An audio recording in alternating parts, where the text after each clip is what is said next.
alam mo ba, may pinuntahan naman itong si Leylin Caragay, isang commemoration ng Asian Living Human Treasures in Manila. Lahat ng yan sa I Love My Culture.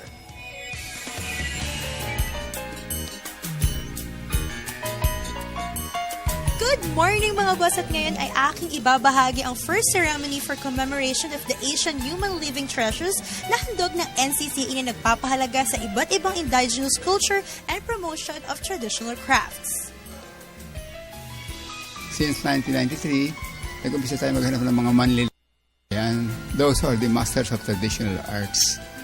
We have been giving the recognition to these people, Paano niyo naman po sila pinipilis? Yung mga 30 anthropologists, scholars, researchers, gumagalugad sila sa buong Pilipinas, nagpinahanap nila yung pinakamagagaling sa ibang klaseng traditional art. Pati nga yung paraan ng pagsulat natin noong araw, nakakita kami ng magaling yan sa Mindoro, kaya binigyan din ng award yan.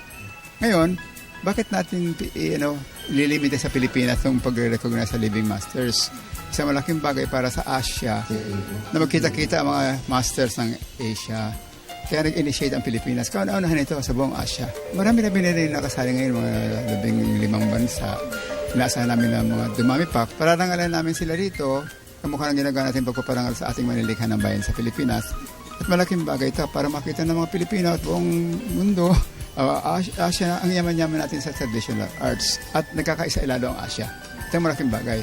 Nakakatulong tayo sa pagpapromote ng creative industries. Makakatulong sa livelihood nila. Tapos nagkakaisa pa mga Asian. Good for promoting peace. Ang Asia ang pinakabuhay sa intangible heritage. Intangible heritage, sabihin yung, ano ba yung intangible heritage? Yung ang kaalaman nasa loob ng kaisipan at wala ka makikita mga libro, but that's oral tradition yan, nagpapalipat-lipat, nagpapasalin-salin sa isang henerasyon.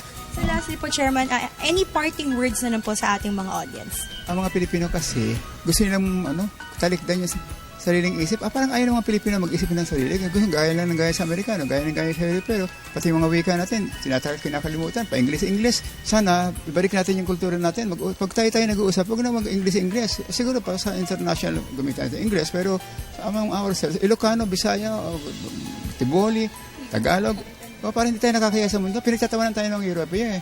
Pati yan, mga katutubong gawa natin, talaga pakailangan i-promote natin sa buong mundo yan. Diyan tayo kikita ng gusto. Oo, kasi negosyo yan Mapapamalaki natin yan. At the same time, source of pride and identity. Nakikilala ang isang bansa sa pamamagitan ng kanyang heritage at kultura at higit sa lahat sa mga ambag at nagpayabong nito. Tumulong po tayo sa pagtuklas sa ating mga manglilikha at ipreserba ang kanilang nilikha. Leylin Caragay para sa I Love My Culture.